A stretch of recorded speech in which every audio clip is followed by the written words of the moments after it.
हाँ जी, द्रव्य का गुण, द्रव्य का लक्षण समझ में आ गया। ओम। अब गुण का शुरू करें। जी। चलिए, अथ गुणस्य अथ गुणस्य लक्षणम लक्षणं यद्वा यद्वा गुणस्य गुणस्य द्रव्य कर्माभ्याम द्रव्यकर्माभ्यां वैधर्म्यम वैधर्म्यम् उच्यते। उच्यते। अब गुण का लक्षण बताएंगे अथवा गुण का द्रव्य और कर्म से वैधर्म्य बताएंगे, जो उसकी भिन्नता है वो बताएंगे।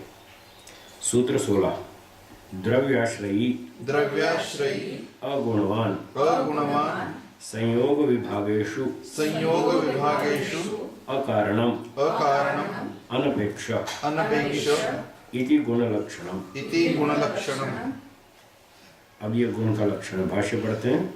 द्रव्याश्रयी द्रव्याश्रयी द्रव्यम आश्रयति द्रव्यम् आश्रयति इति इति तत्शीलो तत्शीलो द्रव्यनिष्ठः द्रव्यनिष्ठः इत्यर्थः। इत्यर्थः। द्रव्याश्रयी का तात्पर्य है द्रव्यम आश्रयति, द्रव्य के सहारे से रहता है, अकेला नहीं रह सकता, स्वतंत्र नहीं रह सकता, द्रव्य के अधीन ही रहेगा, ऐसा उसका स्वभाव है। शील माने स्वभाव, तत्शीला ऐसे स्वभाव वाला। द्रव्यनिष्ठा द्रव्य में स्थित रहने वाला, ये अभिप्राय है द्रव्याश्रयी शब्द से।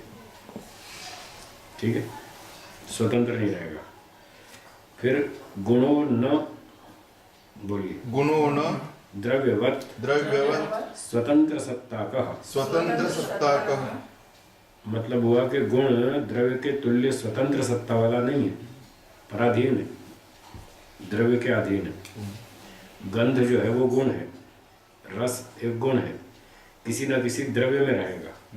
गंध अकेली बिना द्रव्य के नहीं घूम सकती। रस रूप आदि जितने गुण हैं ये द्रव्य को छोड़ के अकेले नहीं रह सकते, स्वतंत्र सत्ता वाले नहीं है। इति गुणस्य इति गुणस्य कारण द्रव्य तो कारण द्रव्यतो वैधर्म्यम। वैधर्म्यम्। ये जो गुण का वैधर्म्य है ये कारण गुण से वैधर्म्य है। गुण स्वतंत्र सत्ता वाला नहीं है, कारण द्रव्य स्वतंत्र सत्ता वाला है, वैधर्म्य हो गया ना। कारण द्रव्य तंतु वो तो स्वतंत्र रहता है, जो कार्य द्रव्य है वस्त्र वो स्वतंत्र नहीं है, वो कारण द्रव्य पर आश्रित है। लेकिन कारण द्रव्य तो स्वतंत्र, तंतु आदि धागा वो स्वतंत्र, गुण स्वतंत्र नहीं है। ये भेद हो गया, वैधर्म्य हो गया। फिर आगे पढ़ते हैं।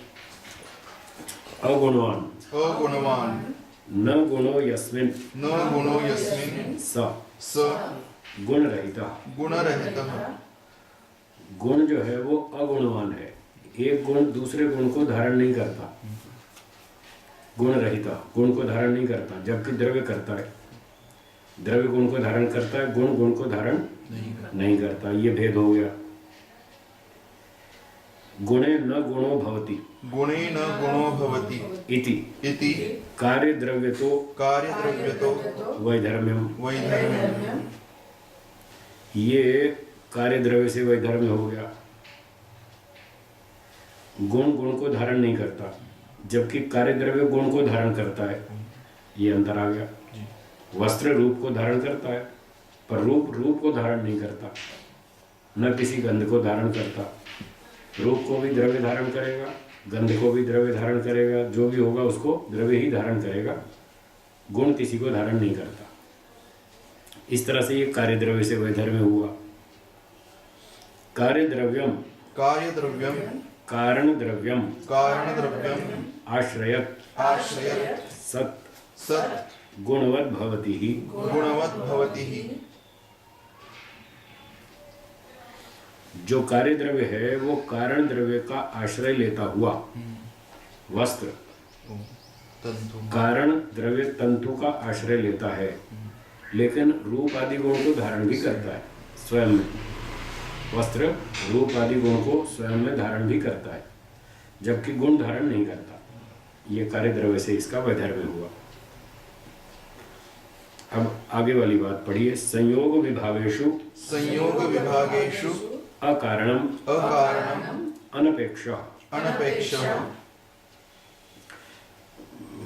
संयोग विभागेषु संयोग विभागेषु कारणम न भवति। कारणं न भवति।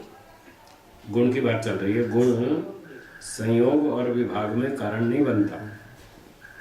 द्रव्य बनता है, कर्म बनता है, गुण नहीं बनता। दो रेलों की टक्कर हो गई, संयोग हो गया, तो इस संयोग में रूप का कोई कारण नहीं है, कोई संयोग नहीं है। रूप गुण का, रस का आदि आदि इन गुणों का कोई टक्कर होने में कोई सहयोग नहीं है। वो रेलों का कारण है। रेलें दो कारण हैं जिसमें संयोग हुआ, या फिर गति जो थी पिछली रेल में जो गति थी वो कारण बनी संयोग होने में। पर रेल का जो रूप है वो उसके संयोग में कोई कारण नहीं बना। इस प्रकार से संयोग में और ऐसे ही विभाग में गुण कारण नहीं होता। संयोग विभागेषु अकारणम। आगे बढ़ते हैं। संयोग विभागान विहाय अन्येषु गुणेषु तु गुण कारणम भवति ही। संयोग और विभाग को छोड़कर अन्य गुणों में तो एक गुण कारण बन सकता है। जैसे तंतु रूप वस्त्र रूप की उत्पत्ति में कारण बना, तंतु रूप वस्त्र रूप की उत्पत्ति में कारण बना, गुण की उत्पत्ति में दूसरा गुण कारण बना। द्रव्याणि द्रव्यांतरम आरभन्ते गुणाश्च गुणांतरम। एक द्रव्य दूसरे द्रव्य को पैदा करते हैं और एक गुण दूसरे गुण को पैदा करते हैं। ठीक है ना। गुण की उत्पत्ति में तो कारण बन सकता है, लेकिन संयोग विभाग पर्टिकुलर इसकी उत्पत्ति में रूप रसादि कोई कारण नहीं है, ये बताना चाह रहे हैं। उक्तम यथा गुणांतरम आरभन्ते। जैसा कि कहा ही था, एक गुण दूसरे गुण को पैदा करता है, ये कह ही चुके। परंतु संयोग विभागेषु न एषः नियमः। संयोग विभाग में ये नियम नहीं है कि संयोग विभाग की उत्पत्ति में रूप रसादि गुण कारण बनेंगे, ऐसा नियम नहीं है। रूप की उत्पत्ति में दूसरा रूप कारण बनेगा, स्पर्श की उत्पत्ति में दूसरा स्पर्श कारण बनेगा, जैसे वस्त्र रूप और तंतु रूप, इस तरह से। अब इसका एक अपवाद है, वो अपवाद आगे पढ़ेंगे। संयोगो विभागश्च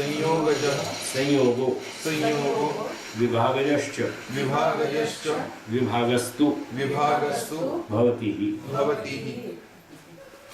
ये अपवाद है। अभी बताया था संयोग विभाग की उत्पत्ति में गुण कारण नहीं बनेगा, लेकिन एक संयोग की उत्पत्ति में दूसरा संयोग कारण बन सकता है, ये एक्सेप्शन है। कैसे? देखिए, ये मान लीजिए एक डंडा है मेरे हाथ में, है? मेरा हाथ का और डंडे का संयोग है इस समय,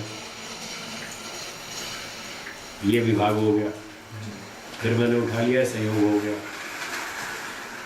अभी हाथ और डंडे का संयोग है। यदि मैं इस डंडे से इस पुस्तक को छू दूं, उसका संयोग बन जाएगा। तो डंडे और पुस्तक का संयोग हो गया। इन दो का संयोग मेरे हाथ और पुस्तक के संयोग को उत्पन्न कर देगा। हाथ का और उसका भी तो कनेक्शन हो जाएगा ना, हाथ और पुस्तक का भी संयोग हो जाएगा। इन दो के संयोग ने इन दो के संयोग को उत्पन्न कर दिया। ये संयोगज संयोग कहलाता है। एक संयोग से दूसरा संयोग उत्पन्न हो जाना। अभी डंडे से नहीं समझ में आया तो ये पुस्तक से समझ में नहीं आया तो बिजली की तार से समझ में आ जाएगा। वो समझने में कोई फायदा नहीं। जल्दी समझ में आ जाएगा। अगर कोई व्यक्ति डंडा हाथ में पकड़ के बिजली की तार छू दे डंडे से, तो हाथ का और तार से संबंध हो जाएगा। तो ये संयोगज संयोग है, एक संयोग से दूसरे संयोग की उत्पत्ति होना। बस ये अपवाद है कि संयोग गुण की उत्पत्ति में एक संयोग कारण बन सकता है, बाकी संयोग विभाग की उत्पत्ति में अन्य गुण कारण नहीं बनते, ये बनता है। चलिए, ऐसे ही विभाग का होगा। अगर मेरा हाथ और डंडे का संयोग है और मैंने पुस्तक को छू दिया डंडे से, तो पुस्तक और हाथ का संयोग हो गया। अब जब मैं डंडे और पुस्तक का विभाग कर दूंगा तो हाथ और पुस्तक का भी विभाग हो जाएगा। इन दो के विभाग से इन दो का विभाग हो गया। ये विभागज विभाग कहलाता है। एक विभाग से दूसरा विभाग, और वो संयोग संयोग, एक संयोग से दूसरे का संयोग हो जाना, ये एक्सेप्शन है। नहीं, यहाँ गुण का संबंध कहाँ है? संयोग गुण। ये संयोग गुण है ना, संयोग ही गुण। संयोग ही गुण है और अगले संयोग को पैदा कर रहा है। हाँ, दोनों का जो हाँ, जो कनेक्शन हो रहा है संयोग ही गुण है। संयोग ही गुण है और अगले संयोग में वो कारण बन रहा है। तो यहाँ बता रहे हैं कि संयोग विभाग में प्राय सामान्य गुण और कोई गुण कारण नहीं होता। ये एक अपवाद है, संयोग से संयोग पैदा हो जाता है और विभाग से विभाग हो जाता है, ये अपवाद है। चलिए आगे बढ़ेंगे। न च गुण न च गुणा संयोग विभागान संयोग विभागान अपेक्षते अपेक्षते तैः सह तैः सह न संबध्यते न संबध्यते गुण। गुणः। तो कह रहे हैं कोई भी गुण, जैसे रूप रस गंध आदि गुण है, ये गुण संयोग विभाग की अपेक्षा नहीं करते। संयोग विभाग के साथ गुण अन्य रूप रस गंध आदि का कोई संबंध नहीं होता, उनका कोई संबंध नहीं बनता गुण का। जबकि कर्म तो संयोग विभागान अनपेक्षमाणम सदपि तेषां कारणम भवति इति कर्मतो वैधर्म्यम गुणस्य।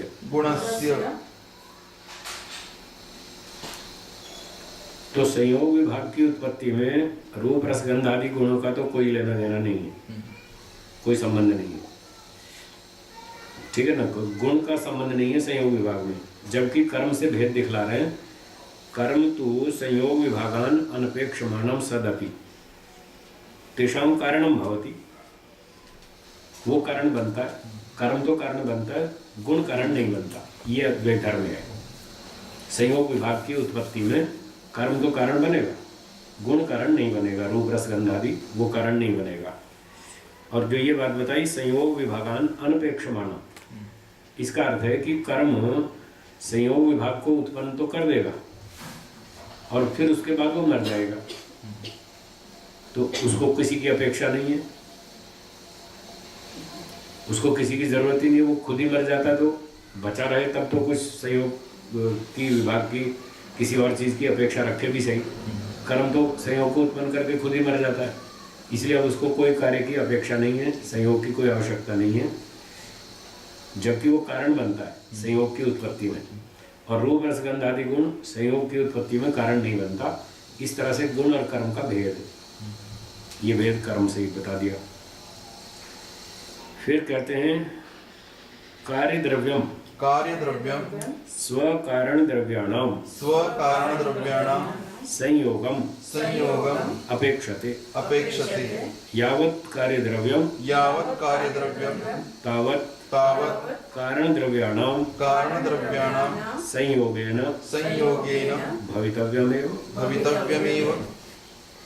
तो कार्य द्रव्यम जैसे वस्त्र है, वस्त्र कार्य द्रव्य है, उसका कारण द्रव्य क्या है? तंतु। 1000 तंतुओं से वस्त्र बनाया। तो कार्य द्रव्यम जो वस्त्र है वो अपने कारण द्रव्यों के संयोग की अपेक्षा रखता है। वस्त्र को धागों के संयोग की जरूरत है। यदि धागों में संयोग खत्म हो गया तो वस्त्र भी खत्म हो जाएगा। तो वस्त्र का अस्तित्व तभी तक है जब तक धागों का संयोग बना रहे। इसलिए कार्य द्रव्य संयोग की अपेक्षा करता है, कर्म अपेक्षा नहीं करता। कर्म तो मर ही जाता है। और गुण भी कारण, संयोग विभाग में कोई कारण नहीं बनता। रूप रस गंध आदि गुण वो कोई कारण नहीं बनता। इस तरह से ये वैधर्म्य हो गया। जब तक कार्य द्रव्य है तब तक कारण द्रव्यों का संयोग होना ही चाहिए। तब तक संयोग बना रहेगा, तब तक द्रव्य बना रहेगा। संयोग हटते ही कपड़ा फट जाएगा और खत्म हो जाएगा। यद्वा यावत् कारण द्रव्याणाम संयोगः तावदेव तावदेव कार्यद्रव्यस्य कार्यद्रव्यस्य स्थितिः। स्थितिः। अथवा इसी बात को उलट के बोल दिया दूसरे ढंग से, जब तक कारण द्रव्यों का संयोग बना रहेगा, तंतुओं का संयोग जब तक बना रहेगा, तभी तक कार्य द्रव्य की स्थिति है, वस्त्र की स्थिति है, और वो संयोग हटते ही वस्त्र खत्म हो जाएगा, फट जाएगा। कारण द्रव्याणि निज स्थितौ निज स्वरूपे वा विभागम अपेक्षन्ते ही। कारण द्रव्याणि है तंतवः, 1000 तंतु, वो अपना स्वरूप बनाए रखें, धागे अपना स्वरूप बनाए रखें, इसके लिए वो विभाग की अपेक्षा करते हैं। यदि संयोग हो गया तो फिर तंतु नहीं रहे, फिर तो वस्त्र बन गया, और वस्त्र से बचकर तंतुओं को अलग अपना अस्तित्व बनाए रखना हो तो उनको विभाग की जरूरत है। तो कारण द्रव्य को विभाग की जरूरत है, कार्य द्रव्य को सहयोग की जरूरत है, गुण को किसी की जरूरत नहीं है, न सहयोग की, न विभाग की, और न कर्म को जरूरत है। इस प्रकार गुण का अन्यों से वैधर्म्य, ये उनकी भिन्नता बताई जा रही है। ठीक है, पंक्ति ठीक है जी, समझ में आ गई जी। आगे चलो। संयोग विभागान विहायतु खलु अन्यान गुणान गुणाः अपेक्षेरन् इति संभवः। अन्य गुण किसी दूसरे गुण की अपेक्षा करें, संयोग विभाग को छोड़कर किसी अन्य गुण की अपेक्षा करें, वो तो हो सकता है, पर संयोग विभाग की जरूरत नहीं गुणों को, अन्य गुणों की है। कैसे है आगे बताएंगे। यथा रूपम स्पर्शम अपेक्षते यत्र रूपम तत्र स्पर्शेनापि भवितव्यमेव इति एवं गुणलक्षणम भवति। तो कहते हैं जैसे रूप को स्पर्श की अपेक्षा है, जहां जहां रूप होगा वहां वहां स्पर्श होना अनिवार्य है। ऐसा कोई पदार्थ नहीं मिलेगा जिसमें रूप तो हो और स्पर्श ना हो। इसको बोलते हैं एकार्थ समवायी गुण। क्या बोलते हैं? एकार्थ समवायी गुण। एक अर्थ, एक ही वस्तु में समवायी, संबद्ध रहने वाला जो गुण है। एक ही वस्तु में दो गुण सदा साथ ही रहेंगे। पहले तो उसका बताया था ना, समवाय संबंध गुण और गुणी का, अग्नि और गर्मी का समवाय संबंध है, वो तो गुण और गुणी थे। ठीक है, यहाँ दो गुण इकट्ठे एक ही द्रव्य में रहने चाहिए, इसको एक अर्थ समवायी बोलते हैं। तो कहीं कहीं ऐसा देखा जाता है कि एक गुण दूसरे गुण की अपेक्षा करता है, उसको उसकी आवश्यकता रहती है। उसका उदाहरण दिया, जहाँ जहाँ रूप होगा वहाँ वहाँ स्पर्श अवश्य होगा। आप कोई ऐसा उदाहरण ढूंढ के बताइए जिस पदार्थ में या द्रव्य में रूप तो हो और स्पर्श ना हो, तो ये बात कट जाएगी। जैसे आकाश है, आकाश में रूप ही नहीं है। नहीं, आकाश में जो नीला नीला दिखता है ना ऊपर, वो आकाश का गुण नहीं है। दृष्टांत नहीं बनेगा। नहीं, जो भी वस्तु है जो नीली दिखती है ऊपर, हाँ, वो तो अग्नि है। अग्नि, जल और पृथ्वी, तीनों के त्रसरेणु है। वो जो नीला नीला दिखता है वो आकाश का गुण नहीं है। आकाश तो रूप रहित है, उसमें तो रूप भी नहीं है, स्पर्श भी नहीं है, कुछ भी नहीं है। तब आकाशे न विद्यन्ते, आकाश में इनमें से कोई भी गुण नहीं है। गंध नहीं है, रस नहीं है, रूप नहीं है, स्पर्श नहीं, चार में से एक भी नहीं है। और परिशेषात् लिंगम आकाशस्य, शब्द आकाश का लिंग है, बच गया वो 5 भूतों में। रूप, रस, गंध, शब्द, स्पर्श, 5 में से 4 तो है नहीं, एक ही बचा, वो आकाश में है। तो रूप को स्पर्श की अपेक्षा है। जहां भी रूप होगा स्पर्श जरूर होगा। लेकिन नीला या रूप पर तो दिखाई देता है। हाँ, तो नीलापन जो है रूप ही है। हाँ, रूप है तो वहाँ स्पर्श भी तो है, रूप है तो स्पर्श भी है। ये नीला नीला कौन सा द्रव्य है? बोलिए, कौन सा द्रव्य है? पानी है। हाँ, तो पानी है, अग्नि है और पृथ्वी है, तीनों है। तो तीनों में रूप भी है और स्पर्श भी है। धूल के कण भी धूल के कण भी है उसमें। पृथ्वी आकाश नहीं कह सकते। वो तो हम मोटी भाषा में बोलते हैं नीला नीला आकाश, ये तो मोटी भाषा है।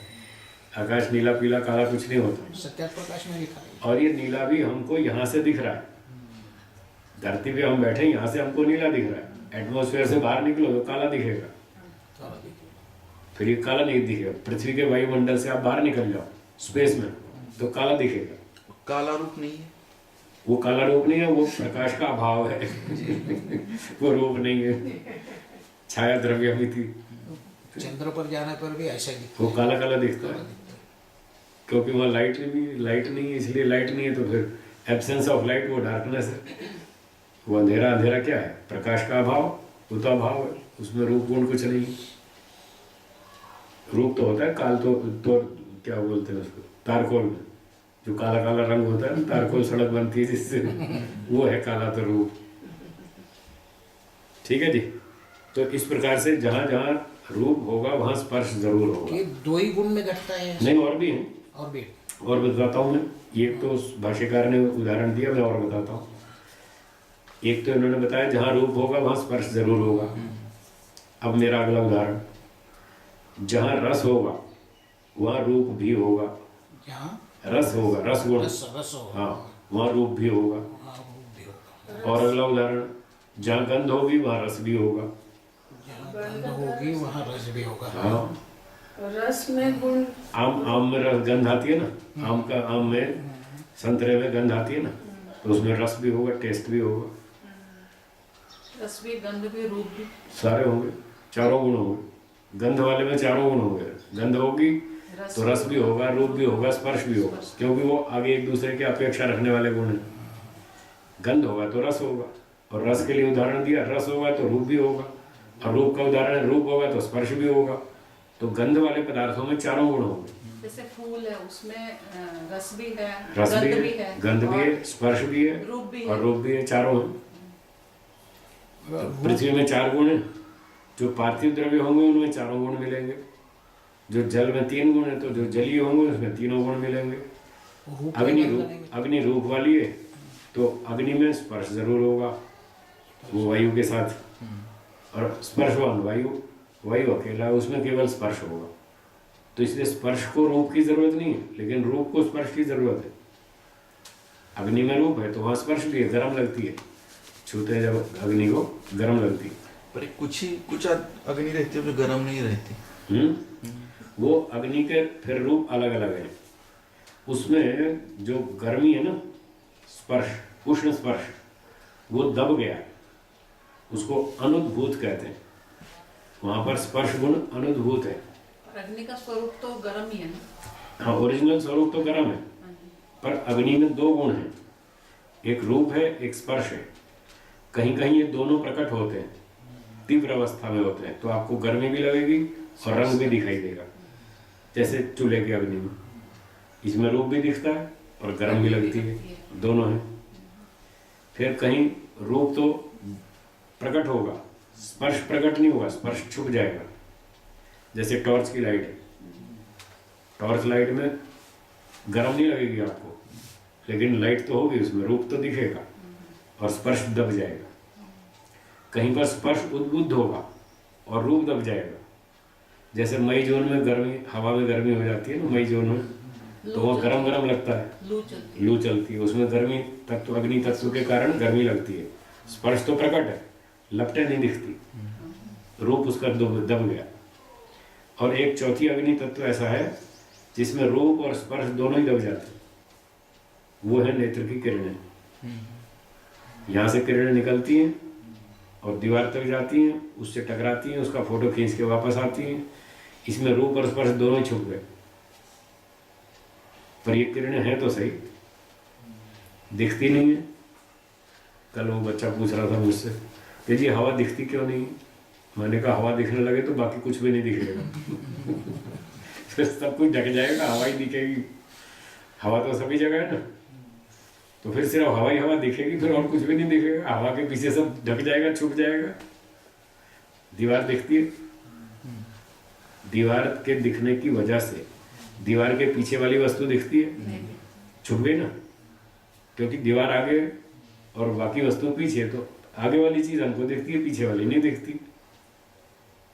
ऐसे ही यदि हवा दिखने लगे तो हवा तो हमारे आंख तक है, तो आसपास सारी हवा ही हवा दिखेगी, हवा के पीछे वाली चीजें सारी छुप जाएंगी, तो हम चलेंगे कैसे सड़क पे?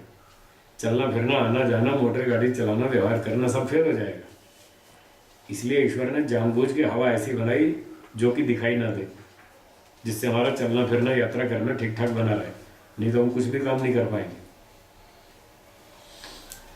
चलिए, तो ये बात हो गई। इसको एकार्थ समवायी गुण कहते हैं। एक गुण को दूसरे गुण की अपेक्षा होती है कहीं कहीं, तो ये तो कहीं कहीं मिल जाएगा, लेकिन गुण को संयोग और विभाग की अपेक्षा नहीं है। उसके बिना वो अपने स्वतंत्र अस्तित्व में रह सकता है। रूप गुण को संयोग की अपेक्षा नहीं है, वो संयोग के बिना रह सकता है। स्पर्श आदि गुणों को संयोग की जरूरत नहीं है, वो उसके बिना रह सकता है। हाँ, द्रव्य के बिना नहीं रह सकता, द्रव्य में आश्रित रहता है, ये ठीक। सूत्रार्थ आप सुनिए। द्रव्य आश्रयी, द्रव्य के आश्रित रहने वाला, स्वतंत्र नहीं रहेगा, अकेला कहीं नहीं रहेगा, सदा द्रव्य में ही रहेगा। अगुणवान, एक गुण दूसरे गुण को धारण नहीं करेगा। जैसे द्रव्य धारण करता है, ऐसे गुण किसी दूसरे गुण को धारण नहीं करेगा। संयोग विभागेषु अकारणम, संयोग और विभाग की उत्पत्ति में यह कारण नहीं बनेगा। अपवाद छोड़कर, अपवाद है संयोग की उत्पत्ति में संयोग कहीं कहीं कारण होता है, विभाग की उत्पत्ति में कहीं कहीं विभाग कारण होता है। ये अपवाद छोड़कर बाकी जितने रूप रस गंधादि गुण हैं वो संयोग विभाग की उत्पत्ति में कारण नहीं होंगे। और अनपेक्षा, और गुण को अपने अस्तित्व में रहने के लिए संयोग विभाग की कोई आवश्यकता नहीं है। द्रव्य की अपेक्षा हो सकती है, कर्म की अपेक्षा हो सकती है, पर गुण की अपेक्षा नहीं है। इति गुण लक्षण, ये गुण का लक्षण है। ये गुण का और कर्म का लक्षण थोड़ा टेढ़ा मेढ़ा है, कठिन है। इसमें आपको बार बार मेहनत करनी पड़ेगी, खूब रिपीट करना पड़ेगा, धीरे धीरे सेट होगा। 2-4 दिन में नहीं होता, थोड़ी मेहनत करनी पड़ेगी। चलिए, ये पूरा हो गया। आगे बढ़ते हैं। कर्म का लक्षण भी आ रहा है साथ साथ। अधुना अधुना कर्मणो लक्षणम, कर्मणो लक्षणम किं वा तस्य द्रव्य गुणाभ्याम द्रव्य गुणाभ्याम वैधर्म्यम उच्यते। अब कर्म का लक्षण बताते हैं। अथवा तस्य द्रव्य गुणाभ्याम वैधर्म्यम उच्यते, अथवा उसका द्रव्य और गुण से वैधर्म्य बतलाते हैं। दोनों से अलग हो जाएगा, अलग पहचान हो जाएगी उसकी कर्म की। सूत्र 17 बोलिए। एक द्रव्यम अगुणम संयोग विभागेषु अनपेक्ष कारणम इति कर्म लक्षणम। भाष्यम। एकम द्रव्यम यस्य आश्रयः इति तद एक द्रव्यम एक द्रव्यवर्ती।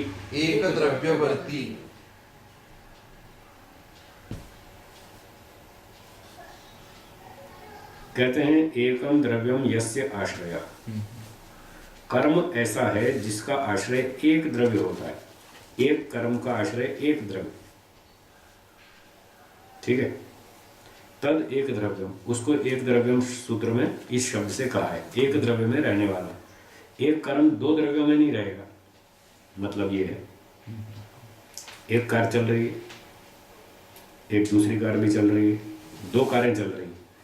तो 2 कारें चल रही हैं तो दोनों कारों में एक कर्म नहीं होगा, 2 कर्म होंगे। एक कर्म एक कार में, दूसरा कर्म दूसरी कार में। उन दोनों कारों का आपस में कोई लेना देना नहीं है, दोनों कारें स्वतंत्र हैं, दोनों स्वतंत्र चल रही हैं, तो दोनों का कर्म भी अलग अलग होगा। और मैं पानी लेके जा रहा हूँ घड़े में पानी ले जा रहे हैं, तो अब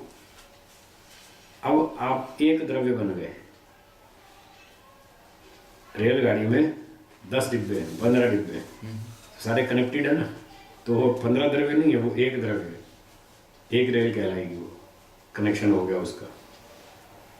तो एक कर्म है एक रेलगाड़ी में। जब उसके 6 डिब्बे अलग कर दें, अगले स्टेशन पे 6 डिब्बे अलग कर दें और 12 डिब्बे अलग कर दें, अब वो 2 द्रव्य बन गए। तो 2 इंजन चाहिए अब उसको। पहले एक इंजन 12-18 डिब्बे वो खींच जाएगा, अब 6 डिब्बे अलग कर दिए तो दूसरा इंजन अलग चाहिए, तब वो 2 द्रव्य हो जाएंगे, फिर 2 कर्म हो गए। इसलिए बताया एक कर्म एक द्रव्य में रहेगा, 2 द्रव्यों में नहीं। ऐसा तो हो सकता है एक द्रव्य में 2 कर्म हो, एक द्रव्य में 2 कर्म हो, ये तो हो सकता है, पर एक कर्म 2 द्रव्यों में नहीं रहेगा। फॉर एग्जाम्पल हमारी पृथ्वी दैनिक भ्रमण कर रही है, ये एक कर्म है। इसको बोलते हैं सर्कुलर मोशन, फिजिक्स में सर्कुलर मोशन, सर्कल की तरह, लट्टू की तरह घूमना, ये सर्कुलर मोशन है अपनी कीली पर ज्ञात दूरी पर। एक कर्म तो ये है। दूसरा है लीनियर मोशन, जो सूर्य के चारों ओर घूम रही है पृथ्वी ऐसे, ये दूसरा कर्म है। ठीक है ना। तो अब पृथ्वी एक द्रव्य है जबकि इसमें 2 कर्म हो रहे हैं, एक दैनिक भ्रमण एक वार्षिक भ्रमण। तो एक द्रव्य में अनेक कर्म हो सकते हैं, लेकिन एक कर्म अनेक द्रव्यों में नहीं होगा, वो एक में ही रहेगा। जैसे उदाहरण दिया 2 कारें चल रही हैं तो 2 कारों में 2 कर्म मान्य होंगे, एक कर्म 2 कारों में नहीं होगा, उसका उस कार से कोई संबंध नहीं। इसलिए संबंध टूट जाने से, अलग होने से, वो अलग कर्म है, ये अलग कर्म है। अगर उसमें संयोग हो जाए तो एक तो फिर एक कर्म, फिर एक रेल बन जाएगी वो, 2 कारें जुड़ के, फिर एक इंजन से दोनों कारें चल पड़ेंगी, फिर एक द्रव्य हो गया, फिर 2 नहीं हो गए। इस तरह आगे पढ़ेंगे। एकैकम द्रव्यम आश्रयत सत एकैकम कर्म भवति न खलु अनेक द्रव्यवर्ती भवति एकम कर्म। ये बताई दिया मैंने, उसी को यहाँ पर लिख दिया उन्होंने। एक एक द्रव्य का आश्रय करता हुआ एक एक कर्म अलग अलग होता है, अनेक द्रव्यों में रहने वाला एक कर्म नहीं होता। अवयवी द्रव्य बोलिए। अवयवी द्रव्य यद्वा अवयव द्रव्ये खलु एकैकशः एव कर्म भवति तथा परमाणुषु आद्यं कर्म अपि एकैकशो अनुमेयम्। जैसे 20 डिब्बे हैं रेलगाड़ी के, वो यार्ड में खड़ी है गाड़ी और सारे डिब्बे अलग अलग है, कोई भी जोड़ा नहीं है। तो क्या होगा, एक डिब्बा आगे खड़ा है, दूसरा पीछे से धक्का मार के लाएंगे, फिर उसको जोड़ेंगे, फिर तीसरा लाएंगे, फिर जोड़ेंगे, फिर चौथा लाएंगे। अभी एक एक डिब्बे को घुमाना पड़ेगा, धक्का लगाना पड़ेगा, वो एक एक कर्म अलग अलग होगा। हर एक डिब्बे को धक्का मारेंगे, वो अलग अलग कर्म होगा। अब सारे डिब्बे जुड़ गए 20, अब रेल चलेगी, अब एक कर्म होगा। अब वो 20 जुड़ करके एक द्रव्य बन गया, अब एक कर्म होगा। जब अलग अलग थे तो अलग अलग कर्म था। तो कह रहे हैं इसी तरह से अवयव हो तो भी उसका एक अलग कर्म, और जब अवयवी बन जाए, पूरी रेल बन जाए, तब भी उसका एक कर्म। तो उस एक कर्म जो होगा वो एक द्रव्य में रहेगा। इसी हिसाब से जब सृष्टि बनाई ईश्वर ने और पार्थिव परमाणुओं को जोड़ के पृथ्वी बनाई, जलीय परमाणु को जोड़ के जल बनाया, तो आद्य परमाणुओं में प्रथम जो परमाणु उत्पन्न हुए थे, उनके अंदर भी अलग अलग कर्म हुआ, ऐसा जानना चाहिए। जैसे एक एक डब्बे को अलग अलग जोड़ा, ऐसे परमाणु बिखरे पड़े थे, तो ईश्वर ने एक परमाणु उठाया, यहाँ जोड़ा, फिर और उठाया वो जोड़ा, फिर और उठाया वो जोड़ा, एक एक कर्म किया सब परमाणुओं, और इस तरह से सारे जोड़ करके अब पृथ्वी पिंड बन गया इतना बड़ा। अब पृथ्वी घूम रही है तो अब एक कर्म है, पहले अवयवों में अनेक कर्म हुए। ठीक है। ऐसे ही वस्त्र बनाएंगे, एक एक धागे को जोड़ना पड़ेगा, हर एक का अलग अलग कर्म होगा।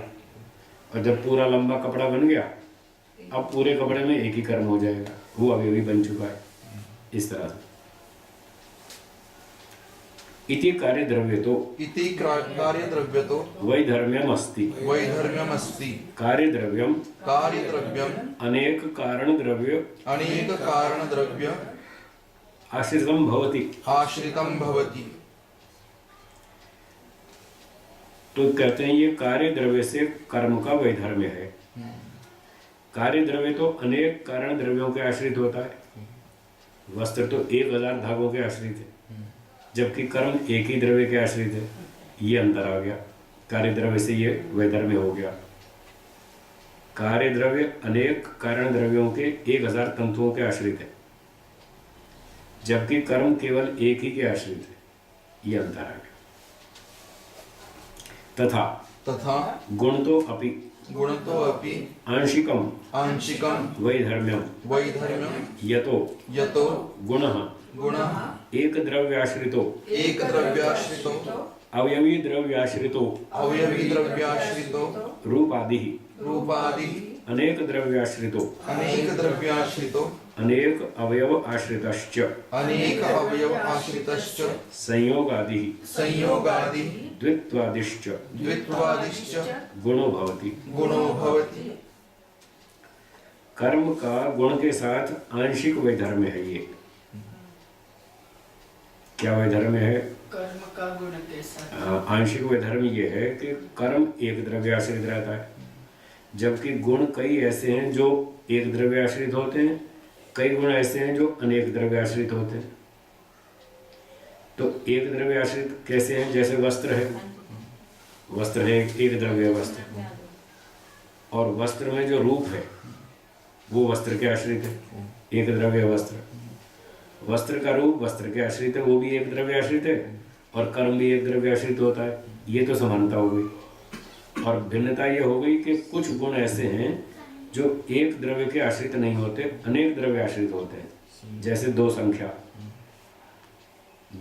एक द्रव्य में रहती है, दो में, दो में, और तीन संख्या तीन में, चार चार में, तो ये अनेक द्रव्य आश्रित है, जबकि कर्म एक द्रव्य आश्रित है।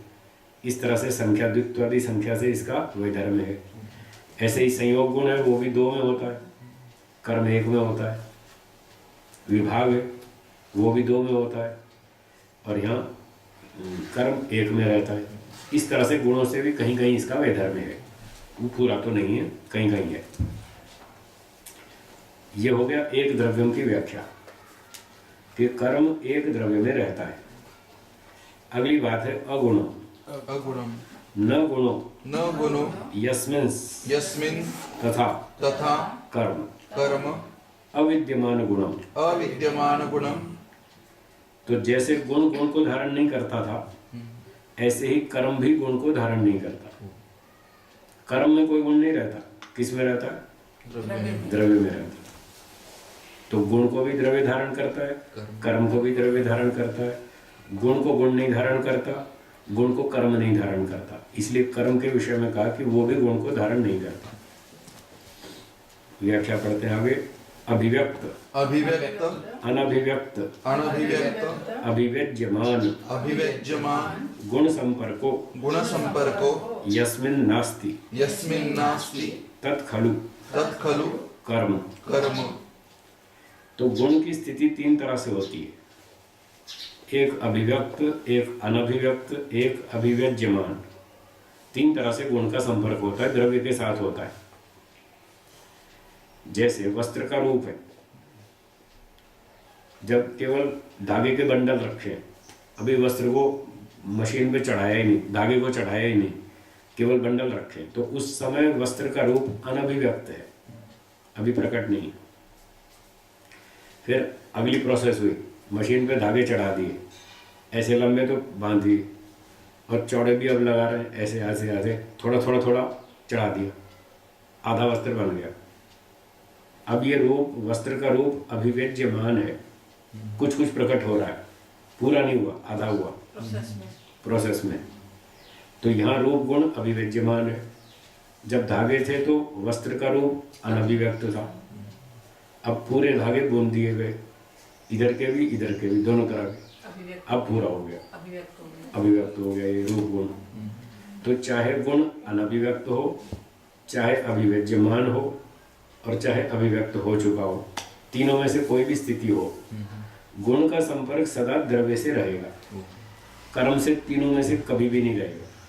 ये पत्ता काट दिया इसका कि कर्म से गुणों का कोई संपर्क नहीं किसी भी परिस्थिति में, चाहे गुण प्रकट हुआ हो, चाहे ना हुआ हो, चाहे हो रहा हो, चाहे हो चुका हो, जो भी हो, तो तीनों तरह का इससे कोई संपर्क नहीं है, ऐसा है कर्म।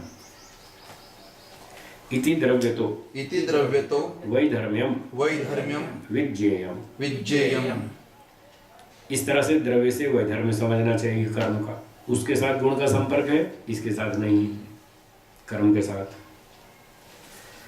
द्रव्येषु एव अनभिव्यक्त अभिव्यक्त अभिव्यज्यमान गुण योगो भवति। परमाणु द्रव्येषु अनभिव्यक्त गुणत्वम उत्पन्ने अवयवी द्रव्ये अभिव्यक्त गुण भाव उत्पद्यमाने च अभिव्यज्यमान गुणवत्ता भवति। तो जैसे मैंने अभी उदाहरण दिए थे वही बात है यहाँ। द्रव्यों में ही चाहे अभिव्यक्त हो, चाहे अनभिव्यक्त हो, चाहे प्रकट हो रहा हो, तीनों स्थितियों में गुण का संबंध द्रव्यों में ही होता है। परमाणु द्रव्यों में अनभिव्यक्त है, अभी पृथ्वी बनी ही नहीं, परमाणु पड़े अभी, तो ये पृथ्वी रूप जो है वो अनभिव्यक्त है, एक स्थिति हो गई। फिर कहते हैं उत्पन्ने अवयवी द्रव्य अभिव्यक्त गुण भाव। अब उत्पन्न हो गया अवयवी द्रव्य तो उसका प्रकट हो गया रूप गुण, पृथ्वी का, वस्त्र का, आदि का जो भी वस्तु बन गई उसका रूप गुण पूरा प्रकट हो गया। और तीसरा अभिव्यज्यमान गुण संपर्को अभी उत्पद्यमाने च अभिव्यज्यमान गुणवत्ता भवति। और वो आधा बन चुका, आधा बाकी है, तो प्रकट हो रहा है वो प्रोसेस में। इस तरह से जो भी है वो द्रव्य के साथ ही संबंध है गुण का, कर्म के साथ कोई संबंध नहीं है। ठीक है। संयोग विभागेषु अनपेक्ष कारणम। अब एक और विशेषता बताते हैं इसकी, कर्म की। संयोगेषु विभागेषु च अनपेक्षम सत् कारणम भवति। जैसे अभी पिछले गुण के लक्षण में बताया था कि गुण कर्म जो है संयोग विभाग का कारण तो है। पिछली रेल आएगी, अगली रेल को टक्कर मारेगी, तो कर्म कारण तो बना। दो रेलों के टकराने में, संयोग में कर्म कारण तो बनेगा। लेकिन बताया था कार्य विरोधी कर्म, वो संयोग को उत्पन्न करके खुद मर जाएगा। जब खुद ही मर गया तो अपेक्षा किसकी करेगा?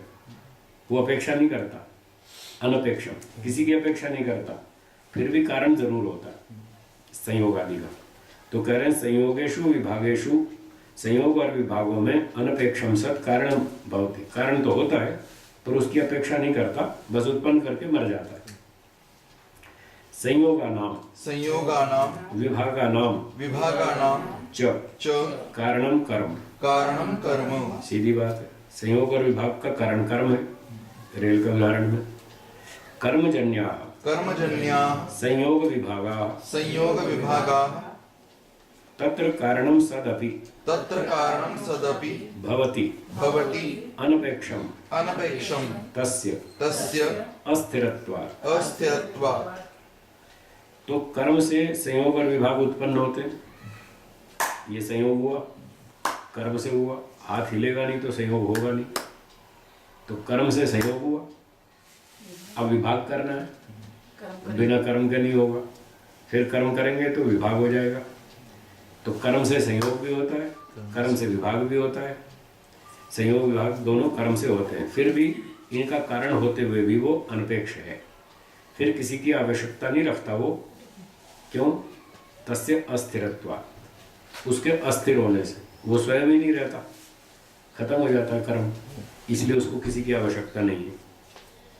इति द्रव्यतो गुणतश्च वैधर्म्यम अस्ति द्रव्येण गुणेन च च स्वकार्यम स्वकार्यम् अपेक्षमाणेन अपेक्षमानेन स्थातव्यम। स्थातव्यम्।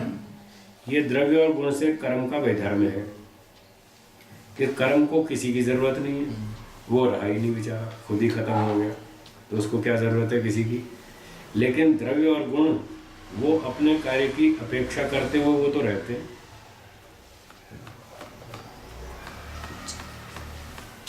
द्रव्य और गुण तो रहते ही हैं। जैसे तंतु हैं, वो वस्त्र को उत्पन्न कर देते हैं और उसको अपेक्षा करते हुए वो रहते हैं।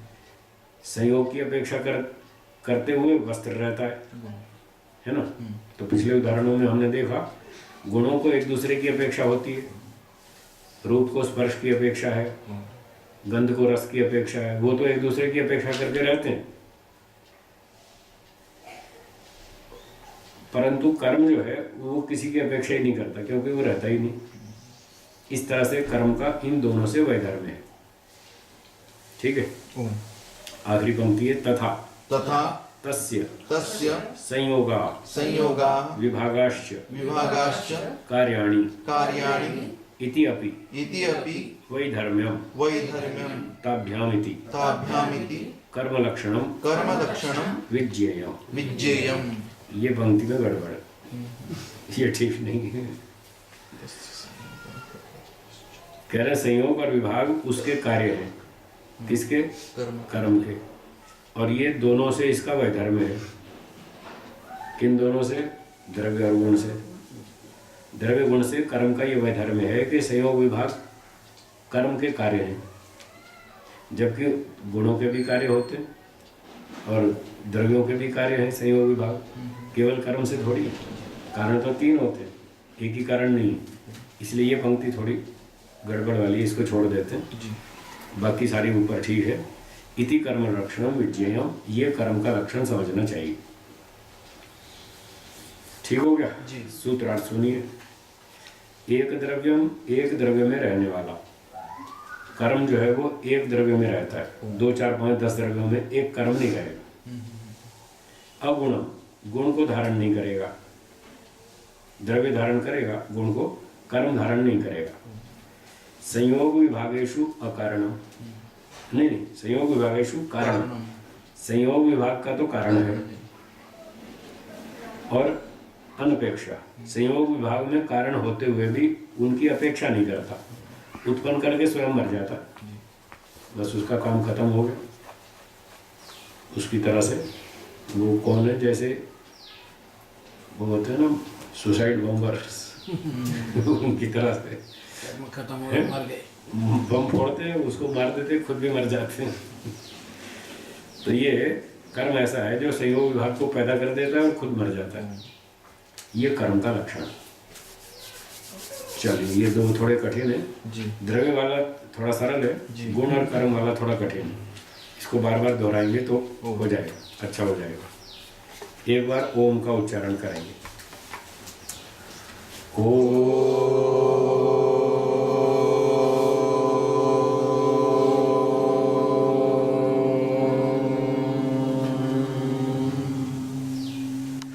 सर्वेभ्यो नमः। सर्वेभ्यो नमः। सबको सादर नमस्ते जी। सबको सादर नमस्ते जी। नमस्ते नमस्ते। नमस्ते।